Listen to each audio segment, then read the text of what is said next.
Welcome to Alumni Experiences. I'm Sarah Fuller with SFA's Arthur Temple College of Forestry and Agriculture. The goal of our Alumni Experience series is to catch up with our old friends and recent alumni, learn more about their career journey, and gain insight and advice that may benefit our current and prospective students. And so today we're joined by Amy Brennan, a two-time graduate of SFA, earning a Bachelor and a Master of Science in Forestry. Currently, Amy is the Conservation Outreach Specialist with Colorado State University as a cooperator with the Joint Readiness Training Center in Fort Polk in Vernon Parish, Louisiana. So that's a mouthful of a title, and she is just right across the Sabine River from us here in East Texas. So welcome, Amy. Thank you for joining us. Yeah, thanks for having me, Sarah. I appreciate it. Yeah. So you earned both your bachelor's and master's of science in forestry. Were you always interested in forestry and conservation, or was that something that developed over time? It was definitely something that more developed over time for me. I was interested in, I've always been kind of an outdoorsy person, and so I was interested in it from a young age. One of the earliest careers I wanted to be was a nature photographer, but I didn't really have the knowledge and the verbiage of what exactly forestry was until the end of my senior year in high school. So it was really something that developed more as I got into the program and progressed through the program. So, a lot of students, when they're, looking at a degree in forestry or natural resources, they choose to pursue it because they want to just work outdoors. They love the outdoors, but there's a lot more to it than that. Specifically, communicating the science behind land management decisions and current conservation trends is increasingly important. And given, your current role, can you speak to the importance of communication in natural resources? Yeah, for sure. I mean, it's one of those skills that I would say is just as important, if not almost more important than the technical knowledge, because a job can train you on technical skills and how to do different things the way that they usually like it to be done. But to be able to effectively communicate your ideas, that's how you get every next step of the way. That's how you are successful in job interviews. That's how you get to network and know people. So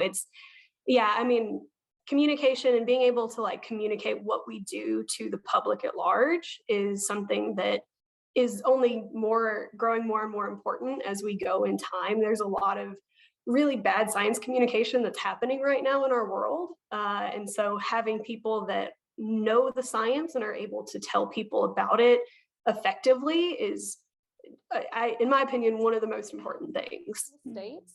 What does a day in the life of Amy Brennan look like at work? I know you do a lot of work with the endangered Louisiana pine snake. Can you tell us a bit more about the snake and kind of your efforts to educate the public?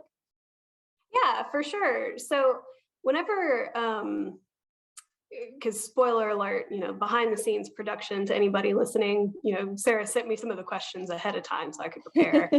And whenever I saw this question of what does a day in the life look like, I was like, oh my Lord, because I really do so many different things at my job. And that's one of my favorite things about my job is that a typical day is atypical. I do different stuff all the time. I do a lot of work with the Louisiana pine snake and educating soldiers on that. So here at Fort Polk, the Joint Readiness Training Center, we basically get these big, what we call rotations of soldiers coming in almost every month. And so we'll get these groups of 5,000 soldiers coming in, and they're going to be using the 250,000 plus or minus acres that make up Fort Polk to train and to prepare to deploy.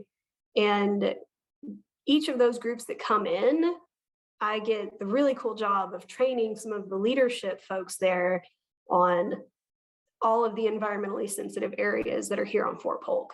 So our different cultural resources sites that are protected, how to protect wetlands, and then I talk about our red-cockaded woodpecker, our endangered species, and then our threatened species, the Louisiana pine snake.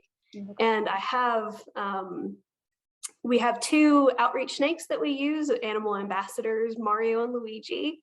and they come with me to all these different trainings that I do. And I've had soldiers from all over the country, as well as partner nations from, probably about 10 different nations come and get to interact with the pine snake. Because Louisiana pine snake is something that is really unique to Fort Polk. Fort Polk is one of the healthiest populations of this really rare species. And it's just a really cool thing to get to like teach people about. Yeah. So that's a huge part of what I do. So this is Luigi. Oh. And yeah, he is a Louisiana pine snake. This is one of the rarest vertebrates in all of North America. Wow. They're pretty unique to West Central Louisiana and East Texas. Okay. Pull this a little bit closer so he can Yeah. show off.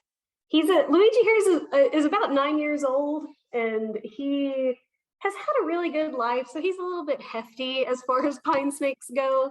So most wild pine snakes don't look quite like he does in terms of the size, but they're really unique in that they have this kind of dual pattern. So right here by his head, it's just kind of black, and with a few of these intermittent scales, almost looks like a speckled king snake. Right. But then the further down his body you go, you start to see the pattern develop. Yeah. So that by the time you get down here to his tail, it looks almost entirely different than his head. I was going to say, when you first pulled him out, he looked almost like a rat snake. Yeah. With that. So yeah, they do look really similar to rat snakes. There's just some good kind of contrast there between his head and the rest of his body. I also work with what we call our heritage families, and these were the people who were displaced off the land to create Fort Polk back in 1941, 42 era. And so some of these folks are still around, and it was really difficult for them to basically get displaced off of their ancestral land. And Absolutely. so the installation does a lot to try to like kind of, help heal some of those old wounds. Yeah. So we host 2 heritage events every year. One in the spring is really centered around going and visiting cemeteries that we have on our land that we help manage. And the one in the fall is kind of a family reunion type atmosphere where we get everybody together and just have a good time, sing those old songs. So I help plan both of those events. I also plan our youth catfish derby that we host around Earth Day every year. I work doing some like exhibit stuff and helping with visitors at the Fort Polk Military Museum. I also help like review and edit and create different materials that come out from the environmental division. So different things like reports that go up through the Army command structure, award nominations, things like brochures and like different, giveaways. The most recent thing I made was some stickers to give out to kids that have a picture of the Louisiana pine snake on it, and they say, "I pet a Louisiana pine snake," to kind of, have that little like extra thing of like, "Oh, look, you're brave, you did it, you did it, you pet the snake." I do a little bit of everything. Well, I mean, I guess kind of, speaking of, conservation and snakes, and you were mentioning heritage and things like that, that's not always the first thing that comes to mind when I think of the Department of Defense or the Army or anything like that. How did you learn about this position, or, kind of the role that conservation plays within the Army? Yeah, so I really feel like in school that's not something that we talk about too much. I was used to working with National Park Service partners and Forest Service partners, but Department of Defense actually has more threatened and endangered species on it than any other federal landholder. So there's a ton of really great work that can be done with Department of Defense lands. For me, it came about in that I was basically just job hunting after I graduated with my master's, and there was a conservation outreach specialist position at Fort Polk, and I applied and got it and have been here ever since. I've had a few different technical employers. It's a contract position, so I had 2 different contract bosses, and then now I'm with Colorado State University. So it's a little bit of a convoluted system sometimes, but worked out really well. And yeah, absolutely. Department of Defense lands, I think, go kind of underappreciated for the work they do with conservation, because there really is so much work that gets done here. Yeah. Well, do you have any parting words of encouragement for students? Yeah, I think another like little bit of advice, and I could have probably mentioned this earlier, but I think that there's so much to be said for getting to know your professors. Whenever you are just starting out at school, you're trying to get used to like the rhythm and the workload. And a lot of our students have always been non-traditional students, which you might have a family, you might be working a full-time job. There's a lot of difficult things that can be going on in a forestry student's life outside of school. But one of the easiest things you can do is be engaged in class. Whenever you're in class, if the professor asks a question, try to answer it, even if you don't know the answer. Even if your answer is kind of seemingly silly, like go for it.